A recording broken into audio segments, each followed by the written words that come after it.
The mountain man named Jacob Thornwood stood in the dusty Arizona Territory auction house in the summer of 1876, watching a furious blonde woman being dragged to the platform, and he knew immediately that buying her would either save him or destroy everything he had carefully built in his solitary mountain existence.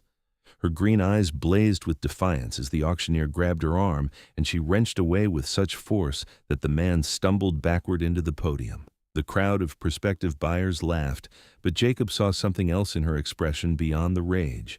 He saw desperation hidden beneath the fire, saw the way her hands trembled even as she shouted curses at every man who dared meet her gaze.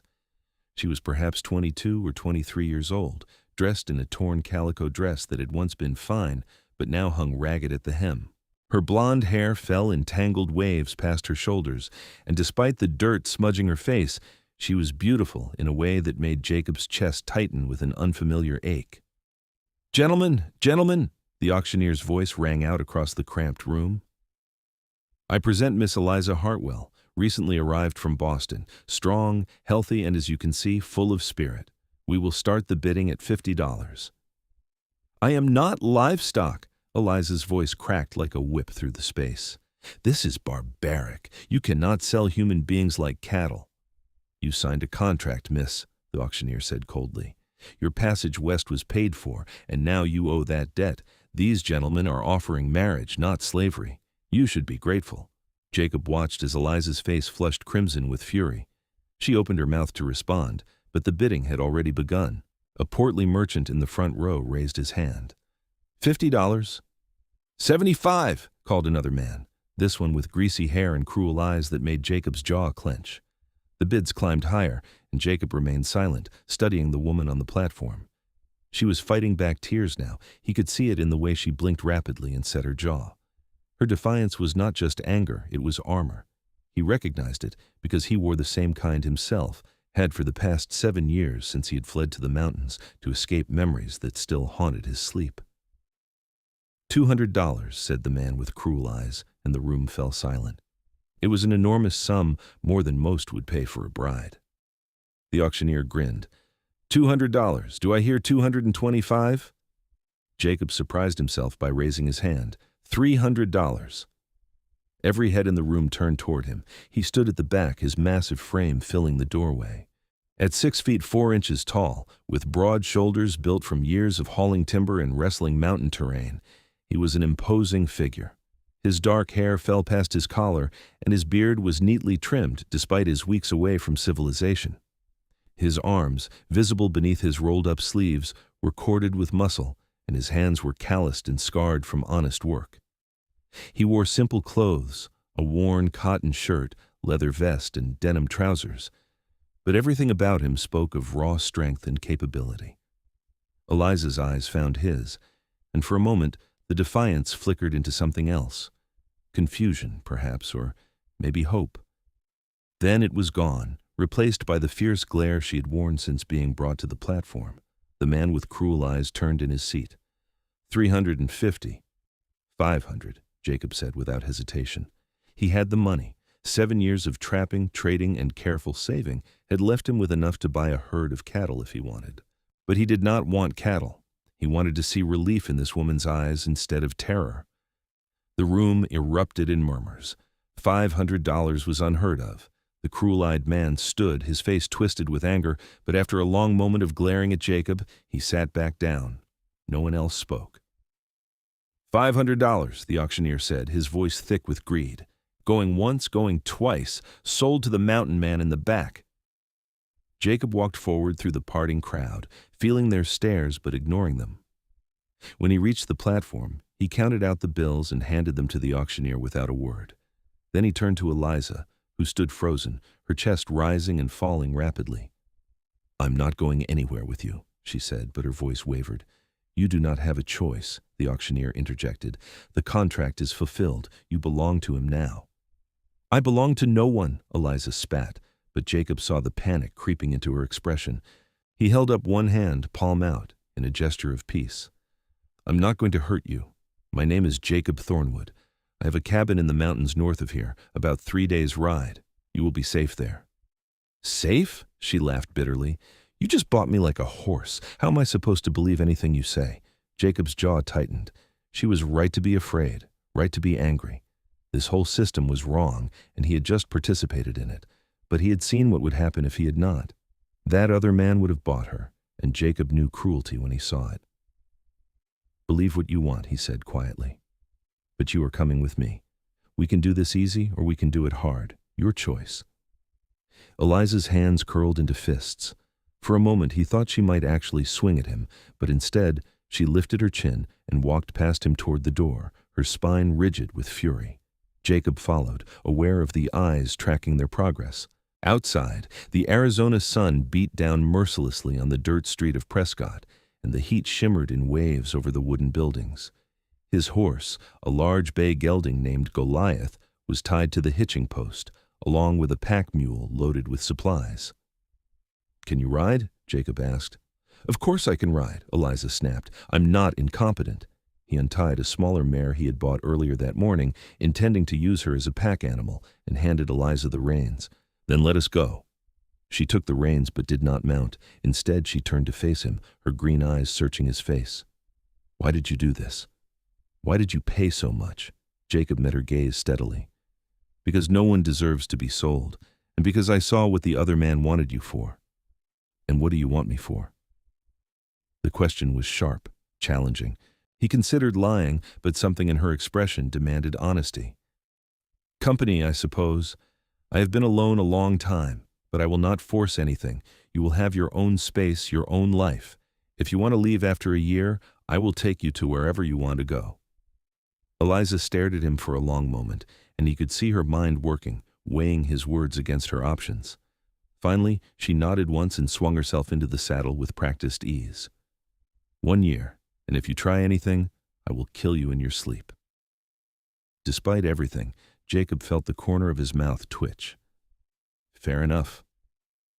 They rode out of Prescott as the sun began its descent toward the western horizon, painting the sky in shades of orange and gold. Jacob led the way, keeping Goliath at a steady walk to allow the pack mule to keep pace. Eliza rode beside him in silence, her posture rigid, her eyes scanning their surroundings with the wariness of a trapped animal seeking escape routes. The landscape around them was harsh and beautiful in equal measure. Red rock formations jutted from the earth like ancient sentinels, and scrub brush dotted the sandy ground. In the distance, the mountains rose dark and forbidding, their peaks lost in clouds. It was wild country, dangerous country, but Jacob loved it with a fierceness that surprised even himself. After an hour of silence, Eliza finally spoke. "How long have you lived in the mountains?" 7 years, Jacob answered. "I came west after the war." "Which side?" "Union. I was at Gettysburg." He did not elaborate, and she did not press, though he felt her eyes on him for a long moment. "And you have been alone all that time?" "Mostly. I go into town for supplies every few months, trade my furs and timber. But yes, mostly alone." "That sounds lonely," she said, and there was something in her voice that made him glance at her. "Loneliness is not the worst thing a man can feel," he said quietly. She was silent again, and they rode on as the sun sank lower. When twilight began to gather, Jacob led them to a sheltered spot beneath a rocky overhang where they could make camp. He unsaddled the horses and mule while Eliza stood awkwardly to the side, watching. "There is firewood in the pack," he said, nodding toward the mule. "If you want to start a fire, I will see to the animals." She hesitated, then moved to the pack and began pulling out the wood. By the time he had brushed down the horses and secured them for the night, she had a small fire crackling in the ring of stones he had arranged. The flames cast dancing shadows across her face, and Jacob found himself staring until she looked up and caught him. "What?" she demanded. "Nothing," he said, turning away to pull out the supplies for supper. He had hardtack, dried beef, and a few cans of beans. It was not much, but it would keep them fed. They ate in silence, the crackling of the fire the only sound. Jacob watched Eliza from the corner of his eye, noting the way she ate quickly, as if afraid the food might be taken away. When she finished, she wiped her mouth with the back of her hand and stared into the flames. "Tell me something," she said abruptly. "The truth. Why did you really buy me?" Jacob set down his tin plate and considered his words carefully. "I told you the truth, but if you want more, I will give it to you. I saw a woman who did not want to be there, who was fighting even though she knew she could not win. It reminded me of someone. Who? My sister. The words came out harder than he intended. She died 7 years ago. She was trying to escape a man who had bought her contract too, down in Texas. He caught her and beat her to death. Eliza's eyes widened, and the defiance in her expression softened into something that looked like grief. I am sorry. Jacob shook his head. I did not tell you for sympathy. I told you so you would understand. I will not let that happen to another woman if I can prevent it.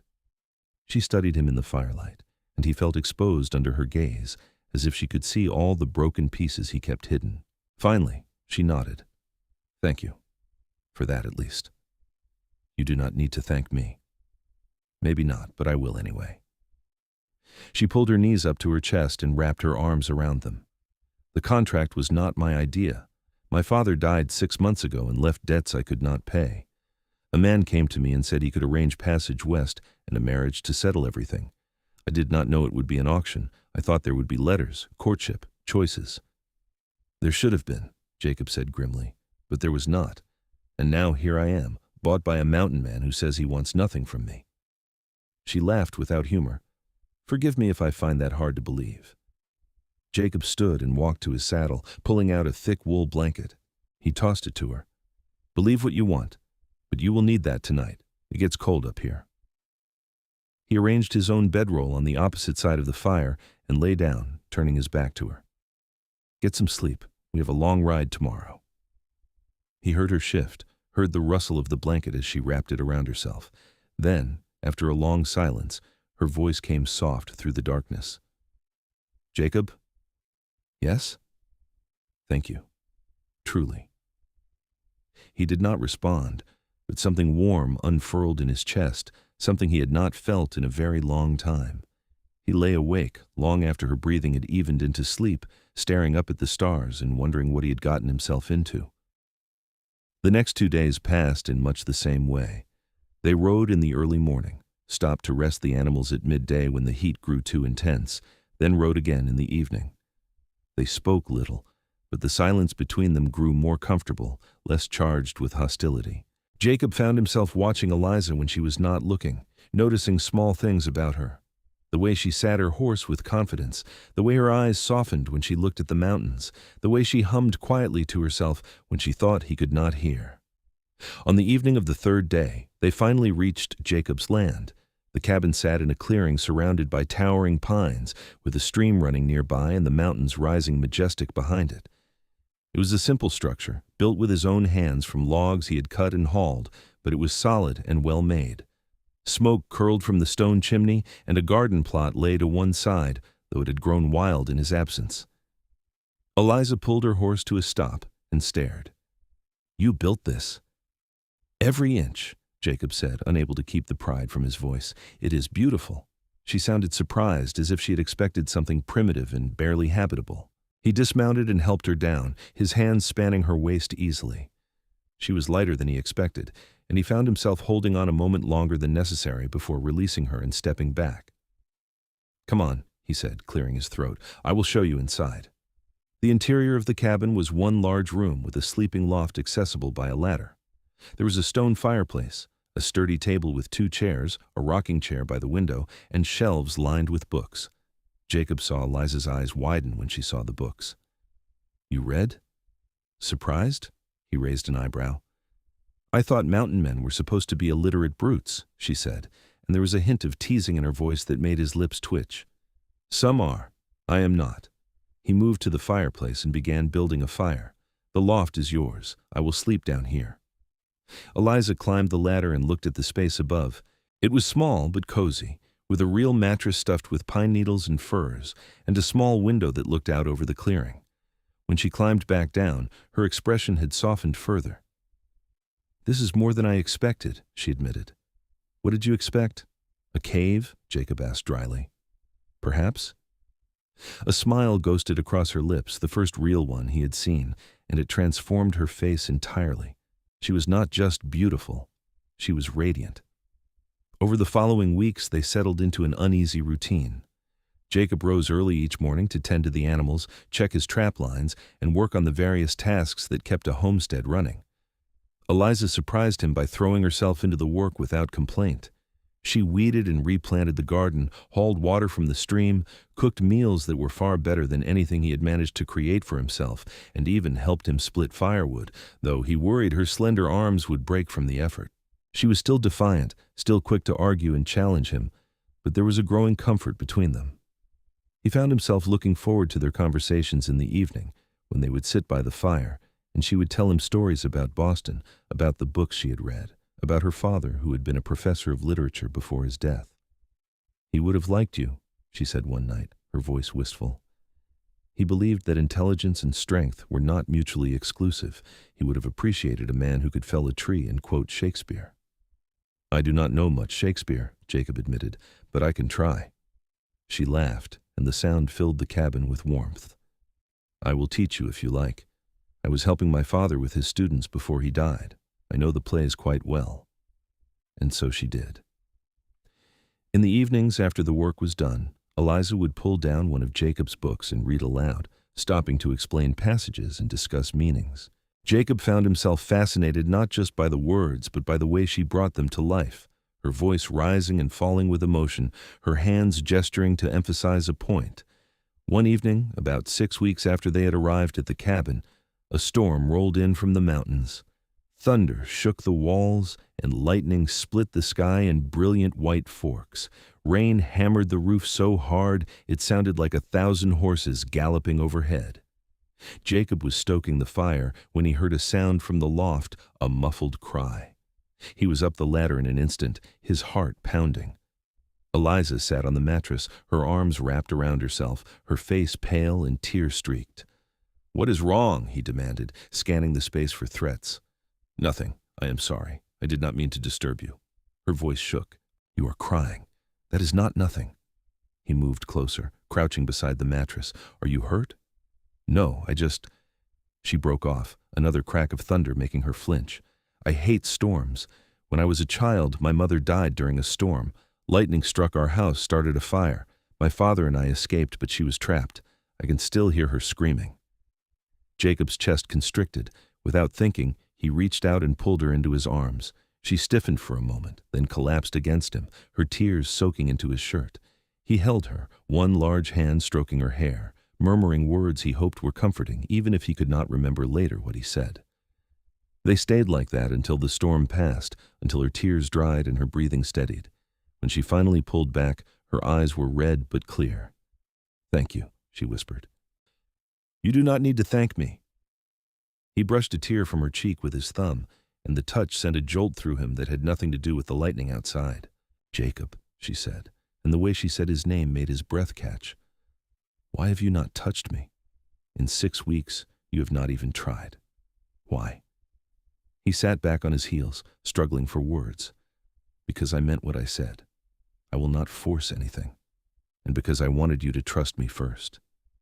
And if I told you I do trust you, what then?" He met her eyes, saw the question there, the invitation, and something in him broke open like a dam bursting. "Then I would tell you that every day I spend with you makes it harder to remember why I came to these mountains in the first place. I would tell you that you are the most beautiful, infuriating, incredible woman I have ever met. And I would tell you that if you do not want this, you need to say so now, because I do not think I can hold back much longer." Eliza's breath hitched. Then she leaned forward and kissed him, her lips soft and tentative against his. Jacob froze for a heartbeat, then kissed her back with all the longing he had been suppressing for weeks. His arms came around her, pulling her close, and she melted into him with a sound that was half sigh, half moan.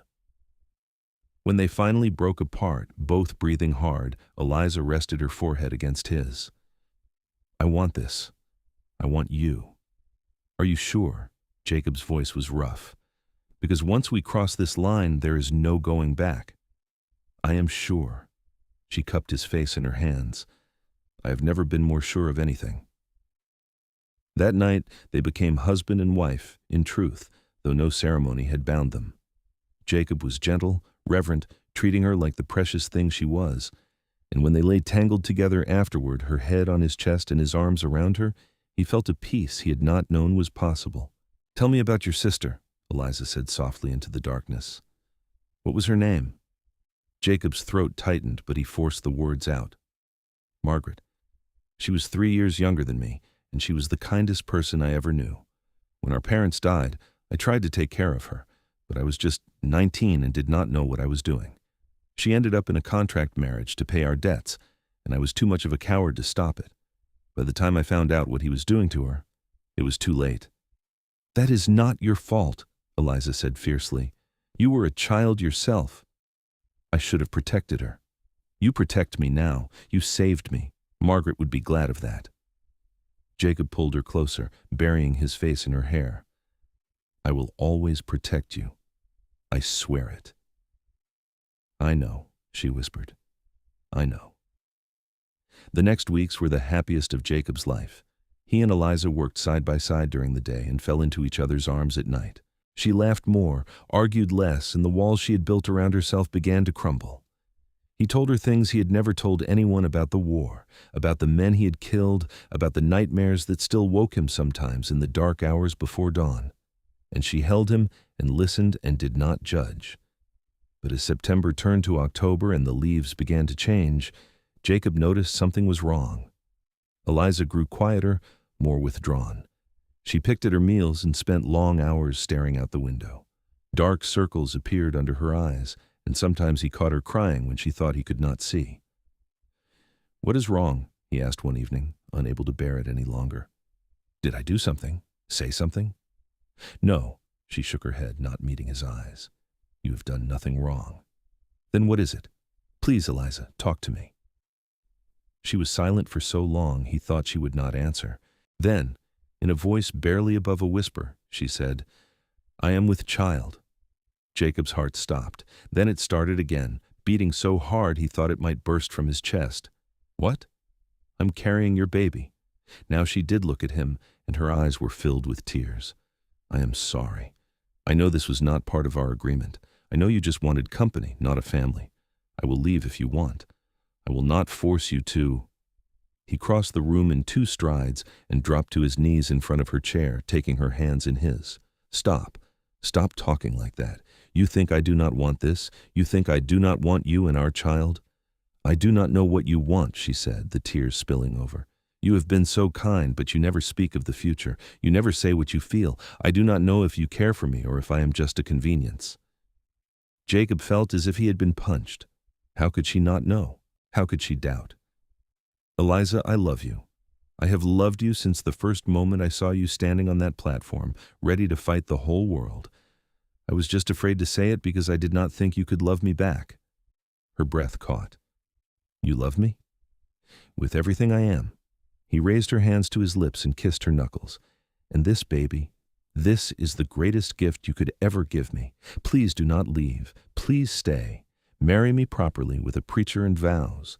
Let me be your husband in truth." "Yes," she breathed. "Yes, Jacob, I love you too. I have for weeks, but I was too afraid to say it." He stood and pulled her up with him, crushing her against his chest. "Then we are both fools." She laughed through her tears. "Agreed." But even as they held each other, even as they made plans for a trip to town to find a preacher, Jacob sensed there was something more. Eliza still seemed afraid, still seemed to be holding something back. He told himself it was just worry about the baby, about the future. He told himself she would relax once they were properly married. He was wrong. They made the trip to Prescott in early November, when the air had turned crisp and the first hints of a winter touched the mountain peaks. Jacob found a preacher in a small church on the edge of town, and they were married in a simple ceremony with 2 witnesses pulled from the street. Eliza wore a new dress Jacob had bought her, a deep blue that brought out her eyes, and she looked so beautiful he could barely breathe. Afterward, they visited the general store for supplies. Jacob was selecting ammunition when he heard a man's voice behind him. "Well, well, if it is not Eliza Hartwell, or should I say, Eliza Morrison." Jacob turned to see a tall man in an expensive suit standing in the doorway. He was perhaps 40, with silver threading his dark hair and eyes that were cold despite his smile. Eliza had gone pale, her hands gripping the counter as if she might fall. "Mr. Pierce," she said, her voice barely audible. You ran away from me, Pierce said, moving closer, after I paid good money for your transport, after I made arrangements. Jacob stepped between them, his body a wall of muscle and menace. She did not run away. She fulfilled her contract. I bought her at auction. Pierce's eyes flicked to him, assessing. Ah, yes, the mountain man. I heard about that. Paid quite a sum, did you not? I did, and now she is my wife. So whatever business you had with her is finished. Is it? Pierce's smile widened. Did she tell you why she was in that auction? Did she tell you about the man she killed in Boston? The world seemed to tilt. Jacob felt Eliza's hand on his arm, felt her trembling, but he could not look at her, could not move. That is not true, Eliza whispered. That is not what happened. No? Pierce pulled a folded paper from his jacket. I have the warrant right here. Issued for the arrest of Eliza Hartwell on charges of murder. She killed a man named Thomas Brennan, stabbed him in his own home. There were witnesses. He was trying to rape me, Eliza's voice cracked. He was one of my father's creditors, and he said he would forgive the debt if I... She broke off, sobbing. I fought back. I did not mean to kill him, but I fought back and he fell on the knife. It was an accident. Jacob's mind reeled. Murder. Warrant. The words did not make sense, could not make sense. But when he looked at Eliza, at the terror and shame in her eyes, he knew it was true. She had been running not just from debt, but from the law itself. Step away from her, Pierce said to Jacob. I am authorized to bring her back to Boston to stand trial. This does not concern you. The hell it does not. Jacob's voice was a growl. She is my wife. A wife who lied to you, a wife who is a murderer. He attacked me, Eliza cried. The witnesses lied. They were his friends, his business partners. They said I lured him, that I planned it, but that is not true. Please, Jacob, you have to believe me. Jacob looked down at her, at the woman he loved, and saw the truth in her eyes. She was not a murderer. She was a survivor, just like him. He turned back to Pierce, his jaw set. She's not going anywhere. Pierce's expression hardened. I can have the sheriff here in minutes. Then do it. But you will have to go through me first. Jacob's hand moved to the gun at his hip, and though he had not worn it in months, his fingers remembered the familiar weight. Pierce glanced at the gun, at Jacob's face, and evidently decided this mountain man was not bluffing. This is not over. I will be back with the law. You do that. Jacob did not move until Pierce had left the store, his footsteps echoing on the wooden boardwalk outside. Then he turned to Eliza, who was crying so hard she could barely stand. He pulled her into his arms, holding her as she shook.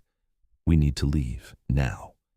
Jacob, I am so sorry. I should have told you. I was just so afraid. Tell me later. Right now, we run. They gathered their supplies in a rush, threw them on the pack mule, and rode out of town at a gallop.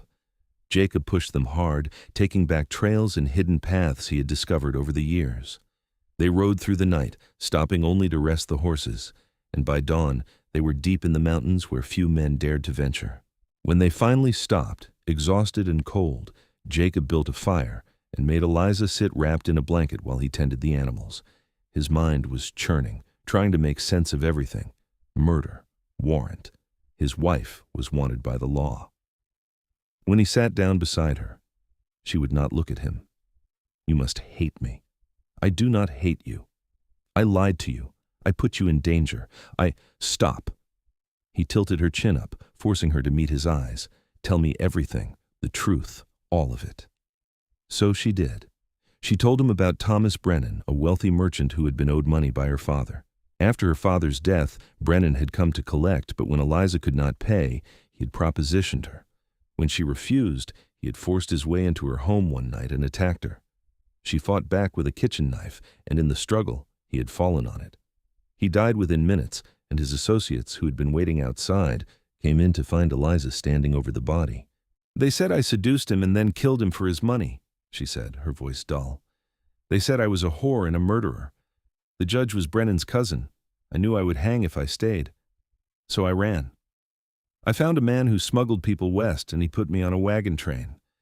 But when we reached Arizona, he sold me to the auction house to recoup his costs. That is when you found me. Jacob was silent, processing. Then he said, You did nothing wrong. You defended yourself. But I killed him. That is not self-defense in the eyes of the law, not for a woman. Then the law is wrong. He took her hands. Listen to me. I do not care what they say you did. I know who you are. You are brave and strong and good, and I will not let them take you. What are we going to do? She whispered. They will come looking. Pierce will bring the sheriff, maybe a marshal. We cannot hide forever. We do not have to hide forever. Just long enough. Jacob's mind was already working, forming a plan. There is a place deeper in the mountains, a valley I found 2 years ago. It is hidden, protected. No one knows about it but me. We can go there, stay through the winter. By spring, maybe things will have calmed down. Maybe Pierce will have given up. And if he is not, then we will figure something else out. But I promise you, Eliza, I will not let them take you. I will die first. She threw her arms around his neck, sobbing into his shoulder. I do not deserve you. Yes, you do. He held her tight. You deserve everything good in this world, and I am going to make sure you get it. They traveled deeper into the wilderness, following trails that were barely visible, crossing streams to hide their tracks. Jacob pushed them hard, driven by the knowledge that Pierce would not give up easily. A warrant meant money, and men like Pierce always followed the money. After 5 days of hard riding, they reached the hidden valley. It was a place of stunning beauty, nestled between towering peaks and accessible only through a narrow canyon that could be easily defended. A waterfall tumbled from the cliffs above, feeding a crystal-clear lake, and meadows of wild grass stretched toward pine forests. Jacob had built a small shelter here 2 years ago, more of a hunting cabin than a home, but it would serve. This is incredible, Eliza breathed, looking around. It is like something from a fairy tale. It is ours, Jacob said, for as long as we need it. They spent the next weeks preparing for winter. Jacob hunted deer and elk, smoking the meat to preserve it. Eliza gathered berries and nuts, drying them for the cold months ahead. They reinforced the cabin, chinked the gaps between logs with mud and moss, and built up a store of firewood that would last through the heaviest snows. As they worked, Jacob watched Eliza's body change with the pregnancy. Her belly grew round, and she moved with a new kind of grace, one hand often resting on the swell. She glowed with health despite their circumstances, and Jacob found himself falling even more in love with her, if that was possible. One evening, as the first snow began to fall, they sat by the fire in the cabin, and Eliza took his hand and placed it on her stomach. Do you feel that? Jacob's eyes widened as he felt the flutter of movement beneath his palm. The baby? Yes?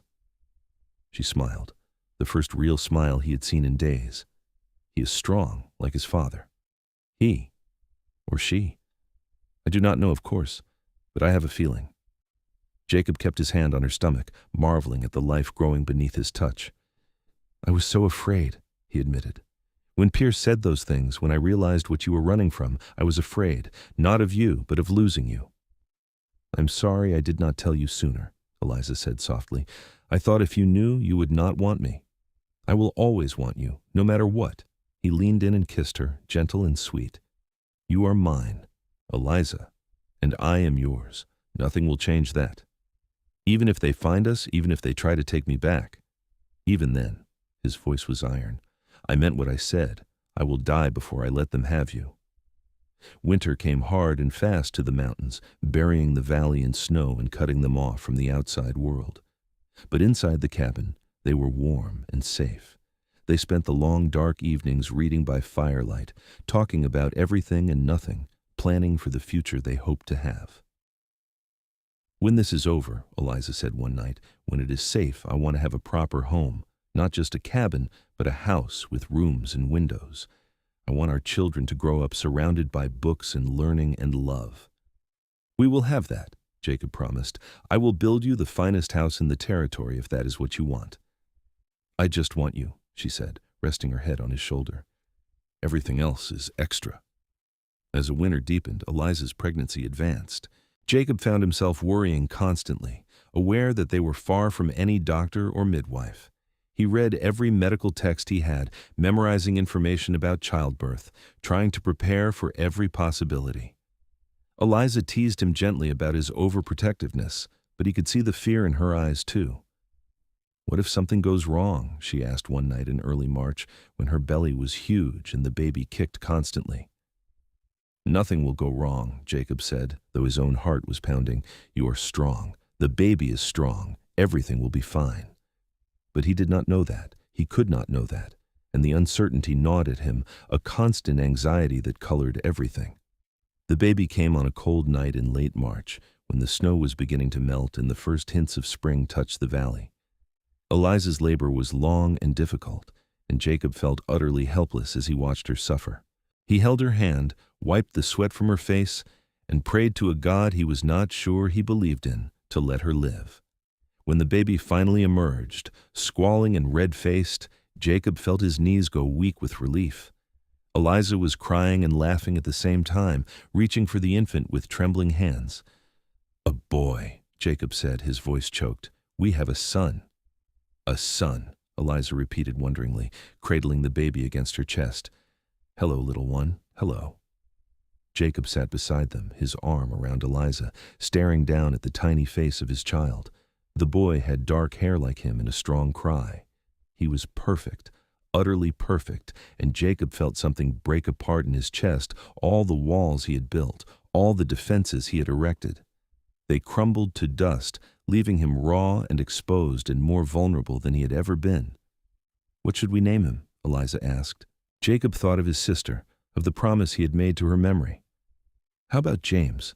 It was our father's name." "James." Eliza tested the name, then nodded. "James Thornwood. It is perfect." The days that followed were a blur of sleepless nights and endless wonder. Jacob had never known such exhaustion or such joy. He watched Eliza nurse their son, watched her sing to him in a soft, sweet voice, and felt his love for her deepen into something beyond words. But as the snow continued to melt and the passes began to open, Jacob knew their time of peace was ending. Soon the valley would be accessible again, and if Pierce had not given up, he would come. They needed a plan. "We could go further west," Eliza suggested one evening while James slept in a cradle Jacob had carved. "To California, maybe. Start over where no one knows us." "Or we could go back," Jacob said slowly. "Go back and fight." Eliza stared at him. "Fight? Jacob, they have a warrant. I would be arrested the moment we arrived. Not if we had proof. Not if we could show what really happened.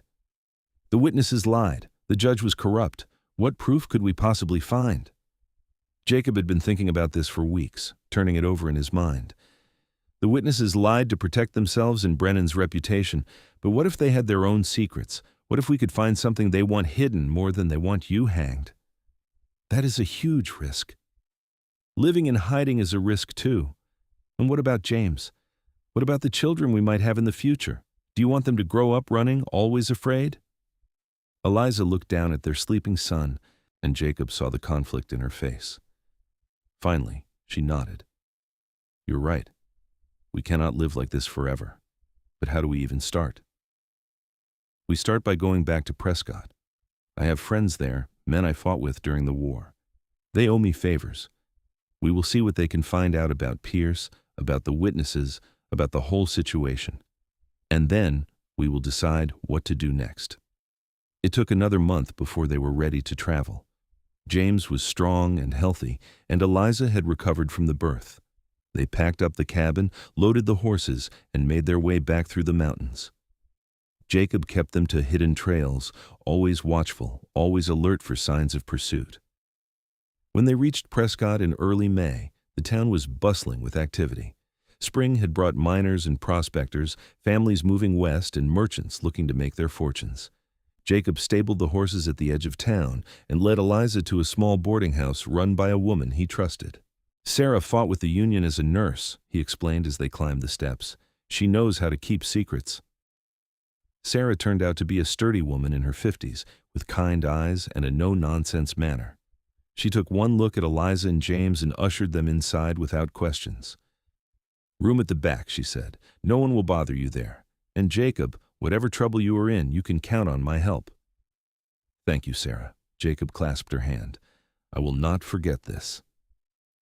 He left Eliza and James in Sarah's care and went to find his old army companions. The first was a man named Tom Carter, who now worked as a blacksmith, Tom was a giant of a man, even bigger than Jacob, with arms like tree trunks and a scar across his face from a Confederate saber. "Jacob Thornwood," Tom said, grinning as he set down his hammer. "Thought you had become a hermit for good." "I need your help, Tom. It's important." The grin faded. "What kind of help?" Jacob explained the situation, watching Tom's expression darken as the story unfolded. When he finished, Tom was silent for a long moment. Then he said, "So you need dirt on Pierce and his associates?" "Yes, anything that could be used as leverage. I know a few things about Pierce." Tom wiped his hands on his apron. "He runs a land speculation scheme, buys up properties from folks who cannot pay, then resells them at inflated prices. Not illegal exactly, but shady. And there are rumors he has connections to a gang that operates out of the territory, smugglers and thieves." "Can you prove any of it?" "Maybe. Give me a few days to ask around." Tom clapped Jacob on the shoulder. "Your wife killed a man who tried to rape her? Hell, she is a hero in my book. I will do what I can." Jacob visited 2 more old friends, and both agreed to help.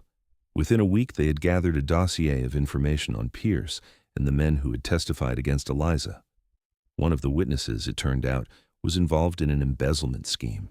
Another had a mistress and several illegitimate children his wife knew nothing about. And Pierce himself had been skimming money from his investors, using the land scheme to cover his tracks. Armed with this information, Jacob went to see the sheriff, a man named Bill Hawkins. Hawkins was in his 60s, weathered and tough, but fair. Jacob had met him a few times during his trips to town and had always found him reasonable. "I need to talk to you about Eliza Hartwell," Jacob said, sitting down in the office. Hawkins leaned back in his chair. "The woman with the murder warrant? What about her?" "She is my wife, and she did not murder anyone. She defended herself against a rapist." "That is for a court to decide. Not if the court is corrupt." Jacob laid out the evidence they had gathered, showing Hawkins the proof of Pierce's crimes and the witnesses' lies.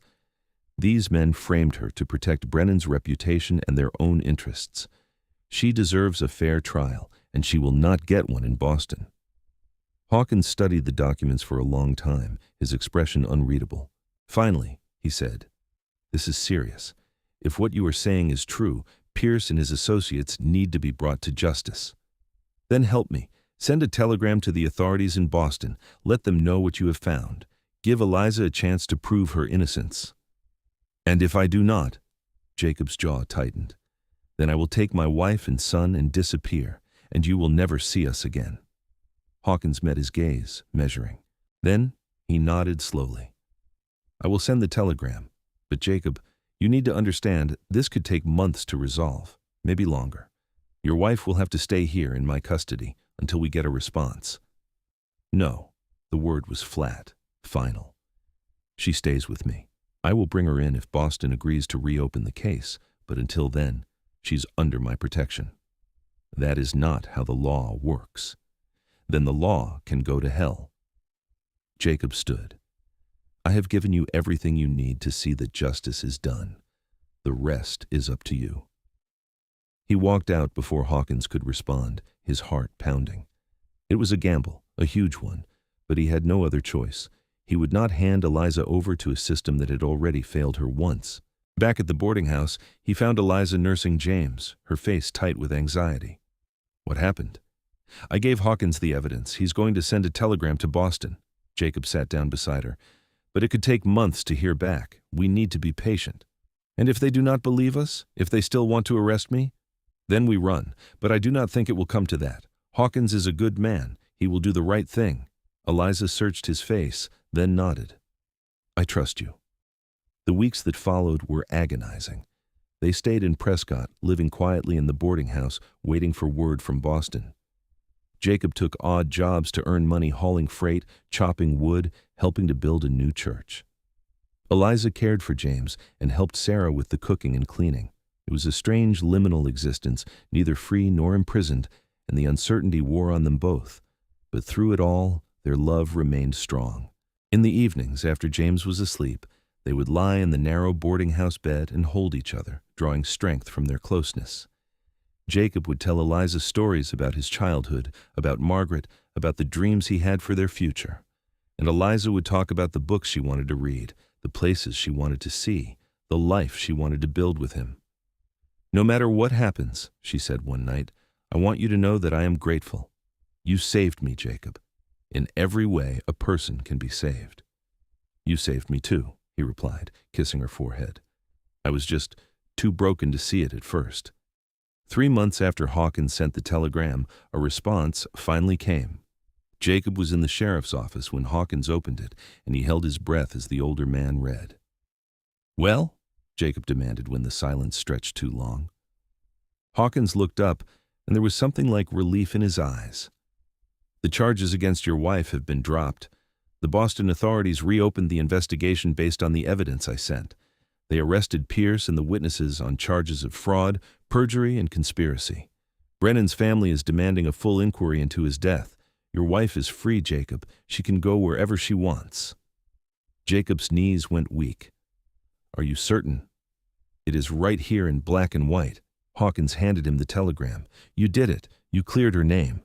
Jacob read the telegram 3 times, barely able to believe it. Then he was running out of the office and down the street to the boarding house. He burst through the door, startling Sarah and making James cry. "Eliza!" he shouted.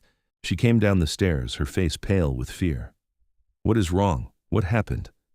"You're free." He swept her into his arms, lifting her off her feet. "The charges are dropped. You are free, Eliza. We are free." She stared at him, uncomprehending, and then she was crying and laughing at the same time, her hands fisted in his shirt. "Are you sure? Are you absolutely sure?" "I am sure." He kissed her, long and deep, and when they broke apart, they were both crying. "It is over. We can go home." They left Prescott the next day, riding back into the mountains with James bundled in a sling against Eliza's chest. The journey felt different now, lighter, as if a weight had been lifted from their shoulders. They were no longer running. They were simply going home. When they reached the cabin, it was as they had left it, the clearing overgrown, but the structure sound.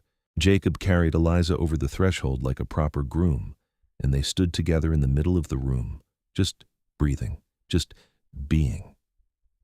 "What do we do now?" Eliza asked. "Now?" Jacob set her down and cupped her face in his hands. "Now we live. We build that house you wanted, raise our son, maybe have a few more children. We read books and work hard and grow old together. We do all the things people do when they are free and in love." "That sounds perfect," she whispered. And it was. Over the next years, Jacob built the house Eliza had dreamed of, a sturdy 2-story structure with glass windows and a wraparound porch. They expanded the garden, planted an orchard, and raised chickens and goats. James grew into a strong, curious boy with his father's dark hair and his mother's green eyes. And 2 years later, Eliza gave birth to a daughter they named Margaret after Jacob's sister. Life in the mountains was hard but good. They had visitors sometimes, Tom Carter and his family, Sarah from the boarding house, other settlers who had heard about the mountain man and his bride. But mostly it was just the 4 of them, living in the kind of peace that Jacob had once thought impossible. On their 5th wedding anniversary, Jacob took Eliza up to a meadow above the cabin where wildflowers bloomed in riotous color. They left the children with Sarah, who had come to visit, and spent the afternoon lying in the grass, watching clouds drift across the sky. "Do you ever regret it?" Eliza asked. "Buying me that day?" Jacob turned his head to look at her. "Not for a single second. Best $500 I ever spent." She laughed and swatted his arm. "I'm serious. So am I." He rolled onto his side, propping himself up on one elbow. "You changed everything for me, Eliza. Before you, I was just existing, going through the motions. You gave me a reason to live again. You gave me a family, a future, a purpose. How could I ever regret that? Even with all the trouble I brought? Especially with all the trouble." He leaned down and kissed her. "You were worth fighting for. You are always worth fighting for." She pulled him down beside her, and they lay tangled together in the flowers, the sun warm on their skin. "I love you, Jacob Thornwood. I love you too, Eliza Thornwood, more than words can say." As the years passed, their family grew. Another son came, then twin girls, filling the house with noise and laughter. Jacob taught the boys to hunt and trap, to read the land and respect its dangers. Eliza taught all the children to read and write, turning the house into a schoolroom where learning was prized above all else. When James was 15, a young man already taller than his father, he asked about the story of how his parents met. Jacob and Eliza looked at each other, and then Eliza told him everything about the auction, about Boston, about the long winter in the Hidden Valley. She did not spare any details, and when she finished, James was silent for a long time. "You were very brave, Mother," he said finally. "Both of you." "We did what we had to do," Jacob said, "to protect each other and build the life we wanted. Sometimes that is what love requires, bravery and sacrifice." "Is that what you want us to learn?" James asked. "To be brave?" "I want you to learn to fight for what matters," Jacob said, "to stand up for those who cannot stand up for themselves, to love with everything you have and never give up, no matter how hard things get. That is what your mother taught me, and that is what I hope to teach you." James nodded slowly, and Jacob saw understanding dawn in his eyes. His son was growing up, becoming a man, and Jacob felt both pride and sadness at the realization. On a crisp autumn day when Jacob was 45 years old, he stood on the porch of his house and looked out over the land he had claimed and made his own. His hair was threaded with silver now, and his body bore the scars of a hard life, but he was content in a way he had never thought possible.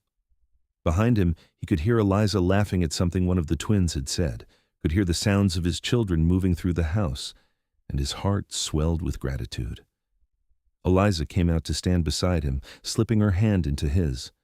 She was 38 now, her blonde hair faded to a softer gold, fine lines at the corners of her eyes, but to Jacob, she was as beautiful as the day he had first seen her on that auction platform.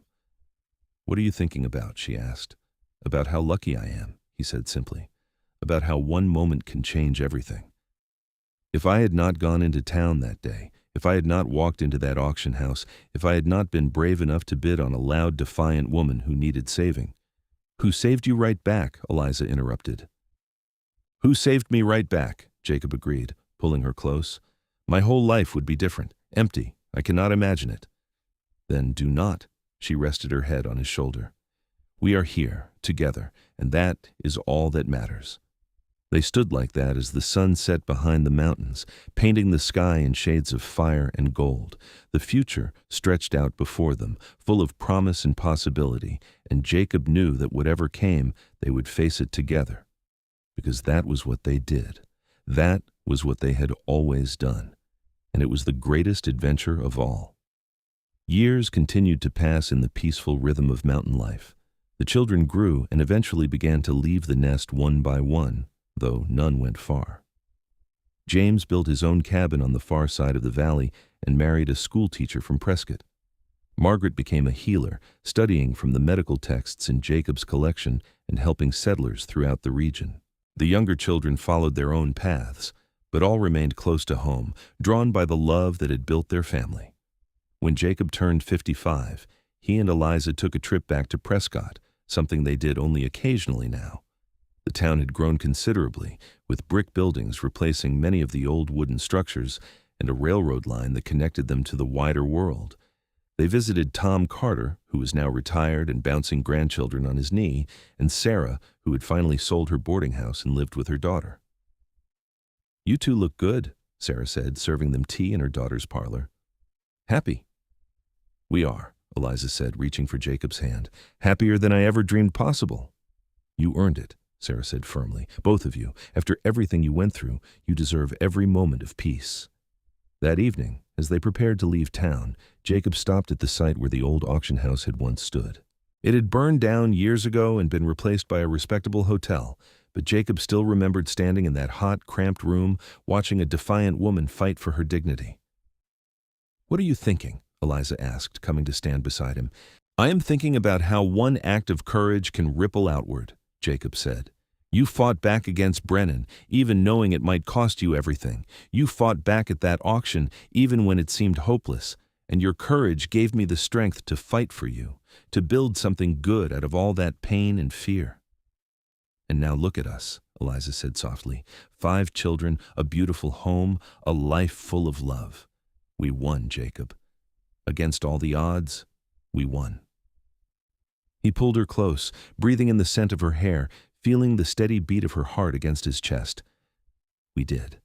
And I would do it all again, every difficult moment, every terrifying choice, just to end up here with you.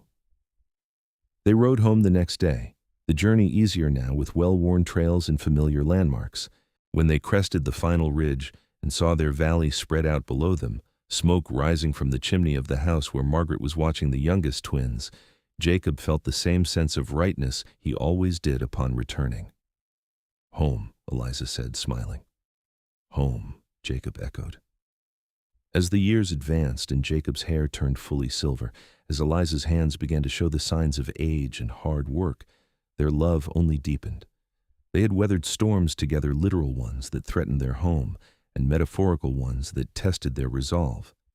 They had buried Tom Carter when his heart finally gave out, had cried together when Sarah passed peacefully in her sleep. They had celebrated the births of grandchildren and mourned when one of the twins lost a baby in childbirth. Through it all, they remained each other's anchor, each other's strength.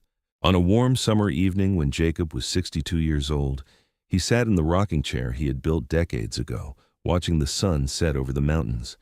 His body ached more these days, his joints stiff from years of hard labor, but he did not mind.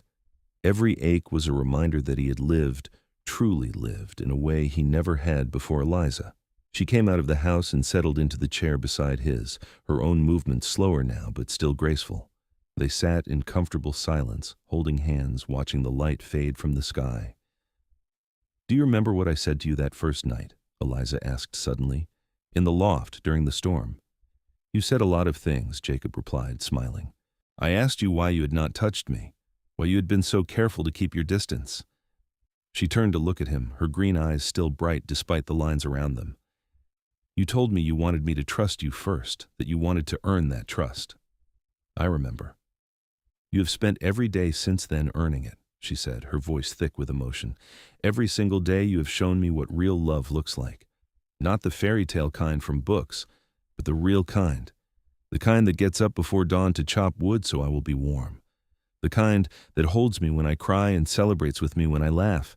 The kind that built a house and raised children and fought battles so we could have this life." Jacob's throat tightened. "Eliza, let me finish." She squeezed his hand. "I need you to know that every moment of fear, every moment of uncertainty was worth it, because it led me to you, and you, Jacob Thornwood, are the greatest gift I have ever received." He stood and pulled her up into his arms, holding her as tightly as he had that first night in the mountains, when she had told him about the storm and her mother. "I love you," he said, his voice rough. "I have loved you from the moment I saw you, and I will love you until the day I die and beyond." "I love you too," she whispered, "always and forever." They stood there as the stars began to appear overhead, as the night sounds of the forest rose around them, as the life they had built together settled into the peaceful quiet of evening. And Jacob knew, with a certainty that went bone deep, that he was exactly where he was meant to be. The mountain man had bought the loud, defiant bride in an auction house in Arizona territory all those years ago. But she had not stayed bought. She had become his partner, his equal, his reason for living. And her secret, the terrible thing she had been running from, had not broken him. It had broken him open, cracked apart the walls he had built around his heart, and let the light flood in. And in that light, they had both found something neither had been looking for, but both desperately needed. They had found home. As more years passed, Jacob and Eliza settled into the comfortable rhythm of elders. Their children visited often, bringing grandchildren who ran through the meadows as their parents once had, who listened wide-eyed to stories of the old days, who learned to respect the land and the hard work it took to thrive in such wild country. On their 30th wedding anniversary, the family gathered for a celebration. The house was full to bursting with children, grandchildren, and even a few great-grandchildren. James had become a respected rancher, his land adjoining Jacob's. Margaret ran a clinic in Prescott and had saved countless lives with her skill and dedication. The younger children had all found their own paths, but all had stayed in the territory drawn by family bonds too strong to break. After the meal, James stood and raised his glass. "To my parents," he said, his voice carrying over the crowd, "who taught us that love is not just a feeling, but a choice you make every single day, who showed us that courage means standing up for what is right, even when it is hard, who built not just a house but a legacy of strength and compassion that will last for generations. To Jacob and Eliza Thornwood. To Jacob and Eliza, the family echoed, and the sound filled the house with warmth and joy. Later, when the guests had departed and silence had returned, Jacob and Eliza sat together in their bedroom, the same room where they had shared so many nights, so many conversations, so many tender moments. For 30 years, Eliza mused. It seems impossible. It feels like yesterday that you carried me over the threshold of that little cabin. And it feels like a lifetime, Jacob said. A good lifetime, the best. She leaned her head on his shoulder. Do you think Margaret would be proud? Your sister, I mean. Jacob considered the question. He thought about Margaret often, especially as he aged and felt the weight of years. I think she would be. I think she would be glad that I found happiness, that I did not let her death make me bitter, that I learned to love again. I wish I could have known her. She would have loved you. She had that same fire you do, that same refusal to be broken. Jacob kissed Eliza's forehead. In a way, saving you was my way of saving her, of making right what I could not fix before. You saved us both then. No, Jacob said gently. We saved each other. That's how it works. They sat in comfortable silence, watching the moonlight stream through the window, listening to the night sounds of the forest. The creek burbled in the distance, the same creek that had provided them with water for 3 decades. An owl hooted somewhere in the pines, and inside the house, everything was quiet, peaceful, complete. When Jacob was 70 years old, his health began to fail. His heart, which had always been strong, began to give him trouble. The doctor from Prescott said it was simply age, the natural wearing down of a body that had worked hard for 7 decades. There was nothing to be done except rest and wait. Jacob did not fear death. He had faced it before, in the war, in the mountains, in the desperate flight to protect his family. But he worried about Eliza, about leaving her alone. I'm not afraid, he told her one evening as they sat together by the fire. His breathing was labored now, each breath an effort. But I do not want to leave you. Then do not, she said fiercely, gripping his hand. Stay with me. Fight. I am tired, love. So tired. I know. Tears streamed down her face. But I am not ready to let you go. You do not have to let me go. I will always be with you. In this house we built, in the children we raised, in every sunset over these mountains. He reached up with a trembling hand to wipe away her tears. I'm the luckiest man who ever lived, Eliza, because I got to spend my life loving you. And I got to spend mine loving you, she whispered. He died 3 days later, peacefully in his sleep, with Eliza beside him and his children gathered around. The family buried him on a hillside overlooking the valley, beneath a tall pine tree, with a simple marker that read, Jacob Thornwood, beloved husband, father, and friend. Eliza grieved deeply, as did the entire family. But as the seasons turned and spring came again to the mountains, she found comfort in the legacy they had built together. She continued to live in the house, surrounded by children and grandchildren, telling stories about the mountain man who had bought a defiant bride and found his salvation in her love. When Eliza was 75 years old, on a golden autumn afternoon, much like the one when she and Jacob had stood on the porch reflecting on their life together, she felt a sudden weariness. She walked up the hill to Jacob's grave and sat down beneath the pine tree, resting her back against the marker. I miss you, she said aloud, as if he could hear. Every single day I miss you, but I'm tired now, my love. Tired and ready to rest. She closed her eyes, feeling the warm sun on her face, hearing the rustle of the wind through the pines. And in that moment, she felt a presence beside her, as real as anything she had ever known.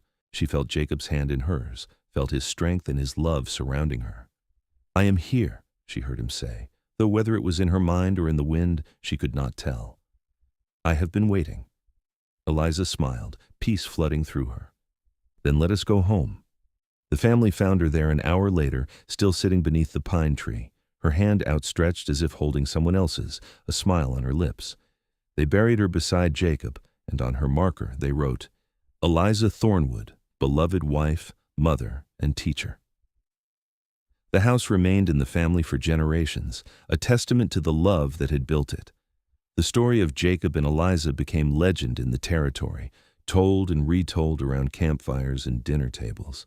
The mountain man who had bought the loud, defiant bride, and the woman whose secret had broken him wide open in the best possible way. They had lived extraordinary lives built from ordinary moments, from shared meals and hard work, from laughter and tears, from the daily choice to love each other no matter what challenges arose. They had taken brokenness and created beauty, taken fear and created courage, taken loneliness and created a family that would span generations. And in the end, that was the truest measure of their love. Not the dramatic rescue or the fight for justice, though those were part of the story, but the years of quiet devotion, the thousand small kindnesses, the unwavering commitment to each other through good times and bad. They had promised to love each other until death parted them, and they had kept that promise. And now, in whatever lay beyond, they were together still, their love as eternal as the mountains that had sheltered them, as enduring as the stone that marked their graves, as infinite as the sky that stretched above the valley they had called home. The loud, defiant bride and the strong, protective mountain man had found in each other everything they needed: love, family, purpose, and peace. And their story, passed down through generations, continued to inspire those who heard it, a reminder that even in the darkest times, love could light the way home. And so their tale came to a close, not with sadness, but with the quiet satisfaction of a life well lived, and a love that had transcended every obstacle placed in its path. In the wild and untamed territory of Arizona, in the years following the Civil War, two broken people had found each other and built something beautiful from the fragments of their shattered pasts. The mountain man and his bride had lived, loved, and left behind a legacy that would endure long after the last of their descendants had passed from the earth. Because true love, the kind that sacrifices and fights and never gives up, never truly ends. It echoes through time, touching lives and hearts, inspiring others to be brave enough to love with abandon, to fight for what matters, and to build something worth leaving behind. Jacob and Eliza Thornwood had done all that and more, and their story, though it had reached its natural conclusion, would live on forever in the hearts of those who knew that love was not just worth fighting for, it was worth everything.